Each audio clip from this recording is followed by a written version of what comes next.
Hey, it's Jared. Had a few people ask about my log loaders, so I figured I'd take a little video now that I'm out in the snow. Here is my homemade one with the 12-volt winch. It's just a light bar that comes off, slides out of there. There's a quick clip in there. All the bunks are you can slide them on and off this main beam. Just have some tongs. These come out of the pockets. There's the walking beam axle with some hydraulic disc brakes in there. They work really good. And then I shortened the stake pockets because it was hard to, we'd fill this up.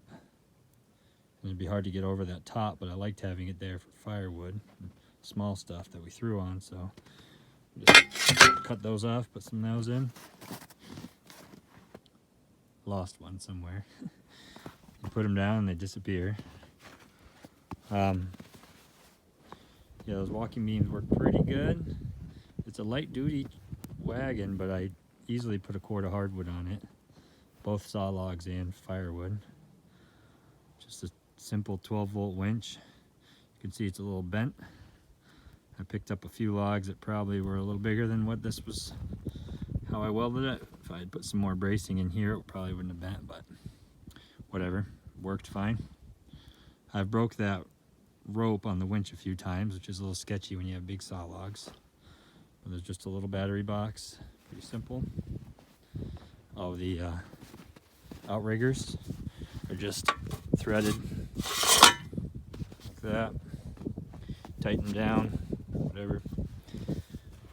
The front is actually a pintle hitch. I'll show you from this side. In there's a lunette ring, just a regular pintle hitch. It can spin all the way around, so if it flips it will be alright, but this can get towed by the truck down the road, which is nice, because then if I want to get it somewhere, I've got to move some wood with a pickup, I can use that. And then we've got this foot brake, just a couple levers go in, push on this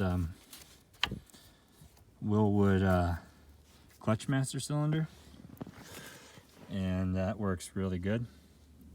There's also a parking brake. If you ever drove one of the old air-cooled Beetles, you probably use one of these. So you just push down on the brake, hold that in, lock it, and when you push on the pedal again, it'll release. It works real good. I got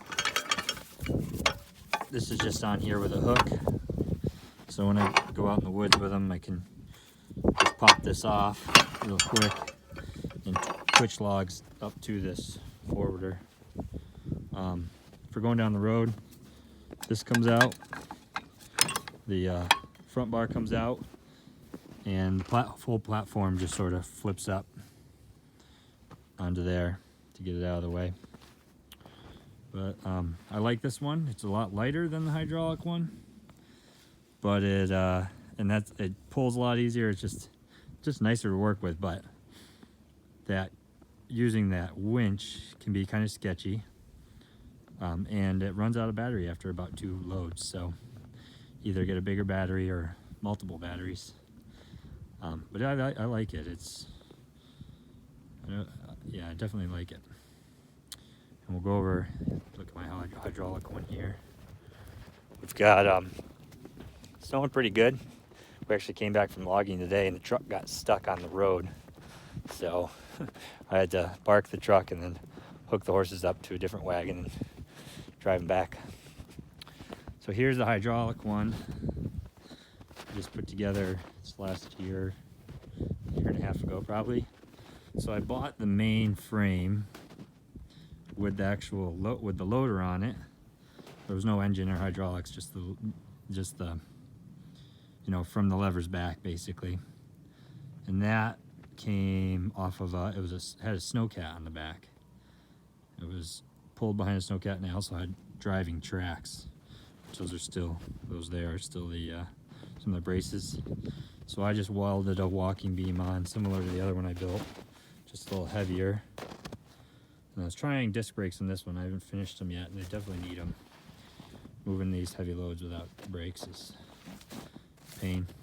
You can slide this back section in and out, as you can see. And it's extendable boom, which is real handy. And then I put this front axle on, which this part, if you can see it, this part was from here back was actually the mount on the Snowcat, and it was a really cool kind of U-joint thing, so I thought I would use that. It definitely makes it kind of turns more like a fifth wheel. It makes it so it's easy, you know, it's a little harder to turn with the horses with the pole with that geometry, and you can definitely flip the loader over a little easier, but it's not too bad. I flipped it once, but it doesn't go all the way over. It just goes to the side, and then you just flip it back up with the outriggers. And haven't finished the brake pedal on this one yet. But then I put this, I had a diesel engine on here and a different pump, and gone through a couple different versions, and this is just a kind of a cheaper engine somebody suggested, and it's working all right. This one is easier on my back and a lot quicker, but I like the other trailer a lot better when it comes to work with horses. This one really needs 3 horses when it's loaded.